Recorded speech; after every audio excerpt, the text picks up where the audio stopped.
या देवी सर्वभूतेषु शक्ति रूपेण संस्थिता। नमस्तस्य नमस्तस्य नमस्तस्य नमो नमः।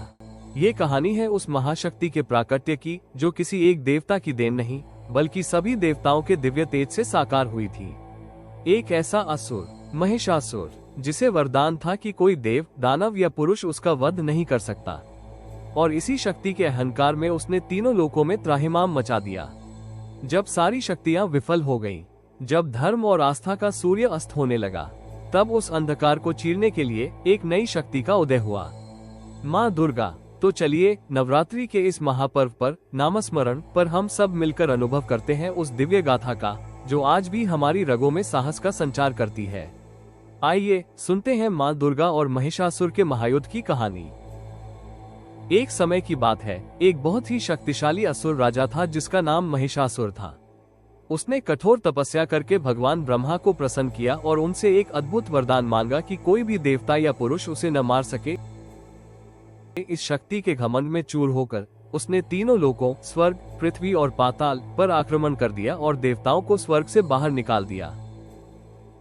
हार कर सभी देवता मदद के लिए त्रिदेवों ब्रह्मा, विष्णु और महेश के पास पहुंचे। देवताओं की दुर्दशा देखकर त्रिदेवों को बहुत क्रोध आया। उनके और बाकी सभी देवताओं के शरीर से एक दिव्य ऊर्जा निकली और एक विशाल प्रकाश पुंज में बदल गई। उसी प्रकाश से एक महाशक्तिशाली देवी का जन्म हुआ। यही देवी माँ दुर्गा कहलाई। वो किसी एक देवता की शक्ति नहीं बल्कि सभी देवताओं की सम्मिलित शक्ति का स्वरूप थी। देवी दुर्गा को युद्ध के लिए अस्त्र शस्त्रों की आवश्यकता थी। ये देखकर भगवान शिव ने उन्हें अपना त्रिशूल दिया और भगवान विष्णु ने अपना सुदर्शन चक्र दिया। पर्वतराज हिमालय ने सवारी के लिए एक शक्तिशाली सिंह दिया। इस तरह सभी दिव्य अस्त्रों से सुसज्जित होकर माँ दुर्गा युद्ध के लिए तैयार हो गई। उनकी गर्जना से तीनों लोग कांप उठे। ये सुनकर महिषासुर अपनी सेना के साथ युद्ध करने आया। महिषासुर एक मायावी राक्षस था और उसने भैंसे का रूप धारण कर लिया।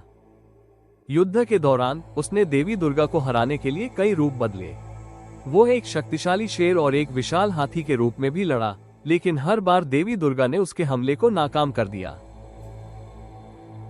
अंत में जब महिषासुर वापस अपने भैंसे के रूप में आया तो देवी दुर्गा ने उस पर छलांग लगाई, अपने त्रिशूल से उस पर वार किया और अपनी तलवार से उसका सिर काट दिया। इस तरह बुराई पर अच्छाई की जीत हुई।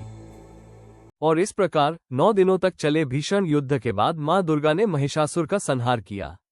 ये सिर्फ एक युद्ध की कहानी नहीं बल्कि अहंकार पर आस्था की, अंधकार पर प्रकाश की और अधर्म पर धर्म की शाश्वत विजय का प्रतीक है। इसी विजय के कारण माँ दुर्गा महिषासुरमर्दिनी कहलाई और उनकी इसी विजय का महापर्व हम आज से 9 दिनों तक नवरात्रि के रूप में मना रहे हैं। अगर इस कथा ने आपके हृदय को छुआ हो तो पूरी श्रद्धा से कमेंट में जय माता दी अवश्य लिखें। वीडियो को लाइक और शेयर करना न भूलें ताकि हर कोई इस शक्ति और भक्ति का अनुभव कर सके।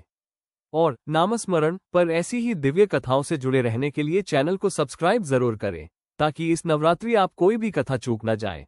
माँ भवानी का आशीर्वाद आप और आपके परिवार पर सदा बना रहे। जय माता दी।